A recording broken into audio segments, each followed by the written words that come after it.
The Soviet Union trained dogs to blow up tanks. Imagine being so desperate in World War II that you strap explosives to man's best friend and send them running toward enemy armor. This actually happened, and it went horribly, catastrophically wrong. Between 1930 and 1946, the Soviet Red Army trained over 40,000 anti-tank dogs. The concept was simple but brutal. Dogs would carry 26 pounds of TNT strapped to their backs, with a wooden lever sticking up. When the dog crawled under a German tank, the lever would hit the underside of the vehicle and detonate the explosives, destroying both the tank and the dog. But how do you train a dog to commit suicide? The Soviets used starvation. They would starve the dogs for days, then place food underneath stationary tanks. The dogs learned to associate the underside of tanks with survival, with their next meal. After weeks of this conditioning, the dogs would instinctively run under any tank they saw, expecting food. Instead, they got death. The first deployment came in the summer of 1941 during the Battle of Moscow. 30 dogs and 40 trainers arrived at the Eastern Front. The Germans were advancing with their panzer divisions, and the Soviets were desperate. They unleashed the dogs. It was an absolute disaster. The dogs had been trained on stationary Soviet tanks that didn't fire their guns. In real combat, the tanks were moving, shooting, and terrifying. The dogs froze. Some ran around the tanks waiting for them to stop, only to be shot by German machine guns.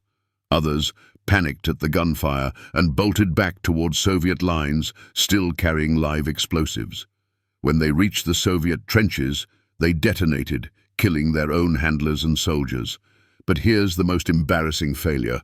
The Soviets had trained the dogs using their own diesel-powered tanks, like the T-34. German tanks ran on gasoline. Dogs rely heavily on smell, and these dogs had been conditioned to recognize the scent of diesel fuel.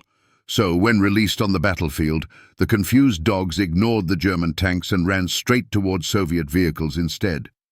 Out of the first 30 dogs deployed, only 4 successfully destroyed German tanks. 6 blew up Soviet tanks. The Germans quickly learned about the program and issued orders for every soldier to shoot any dog on sight. They couldn't aim the tank guns low enough to hit the small, fast-moving targets, so infantry had to do it. The Luftwaffe also strafed the dogs from above. The Soviet 1st Battalion that specialized in anti-tank dogs was completely wiped out. Despite these catastrophic failures, the Soviets didn't give up. They refined the training, using moving tanks and exposing dogs to gunfire.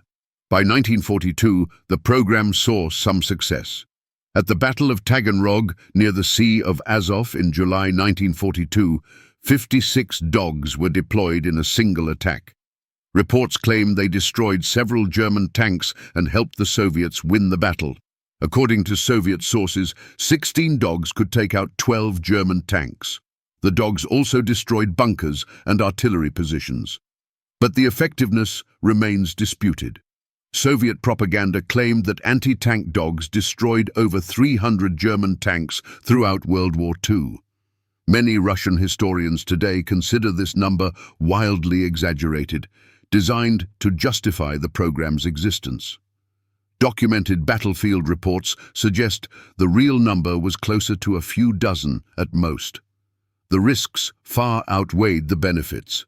By 1943, the Soviet Union had received massive shipments of anti-tank weapons from the Allies through the Lend-Lease program. They had better options. Mines, Molotov cocktails, anti-tank rifles, and artillery were far more reliable than terrified dogs running in unpredictable directions with explosives. The anti-tank dog program was quietly scaled back, though training continued in some form until 1996.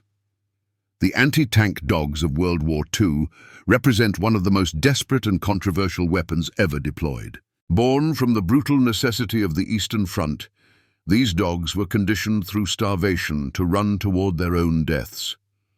While some succeeded, many more died in confusion, killed their own handlers, or simply refused to cooperate. It's a dark chapter in military history that shows just how far nations will go when survival is on the line.